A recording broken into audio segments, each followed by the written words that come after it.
ഒരു പുതിയ ജീവിതം മധുരയിലേക്ക് വന്നപ്പോൾ ആ ആഗ്രഹം മാത്രമേ അവൾക്കുണ്ടായിരുന്നുള്ളൂ.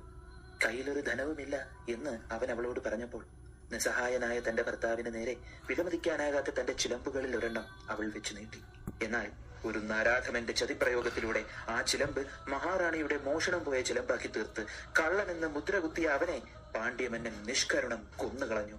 ഭർത്താവിന്റെ ചിരിക്കുന്ന മുഖത്തിനായി കാത്തിരുന്നവൾക്ക് കിട്ടിയതോ അവന്റെ മരണവാർത്തയും. എന്നാൽ മുറിയടച്ച് കരയുകയല്ല അവൾ ചെയ്തത്. മുടിയഴിച്ച് രണ്ടാമത്തെ ചിലമ്പുമായി പാണ്ഡ്യമന്നന്റെ സദസ്സിലെത്തുകയാണ് ചെയ്തത്. അവൾ പാണ്ഡ്യമന്നനോട് ചോദിച്ചു, എന്ത് തെറ്റാണ് എന്റെ ഭർത്താവ് ചെയ്തത്? മഹാറാണിയുടെ ചിലമ്പ് കെട്ടവന് വധശിക്ഷ വിധിച്ചു എന്ന പാണ്ഡ്യമന്നന്റെ അഹന്ത നിറഞ്ഞ മറുപടി കേട്ട് അവൾ ചോദിച്ചു, മഹാറാണിയുടെ ചിലമ്പിലെ കല്ലുകൾ ഏതായിരുന്നു? മഹാറാണി പറഞ്ഞു, മുത്തുകൾ. കാളിയുടെ യുദ്ധകാഹളത്തിന് സമാനമായി അവൾ അലറി, പാണ്ഡ്യ, നീ ചെയ്തത് പാപം.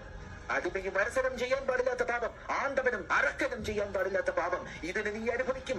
മധുര നിന്ന് കത്തും എന്നലറിക്കൊണ്ട് അവൾ അവളുടെ കയ്യിലിരുന്ന രണ്ടാമത്തെ ചിലമ്പ് എറിഞ്ഞുടച്ചപ്പോൾ അതിൽ നിന്ന് വീണത് മുത്തുകളല്ലായിരുന്നു, മരതക കല്ലുകളായിരുന്നു. അവളുടെ കണ്ണിൽ നിന്ന് പൊടിഞ്ഞ കണ്ണീരിൽ അന്ന് മധുര നിന്ന് കത്തിയപ്പോൾ മധുര മീനാക്ഷി പോലും നിസ്സഹായയായി. അവൾ കണ്ണകി.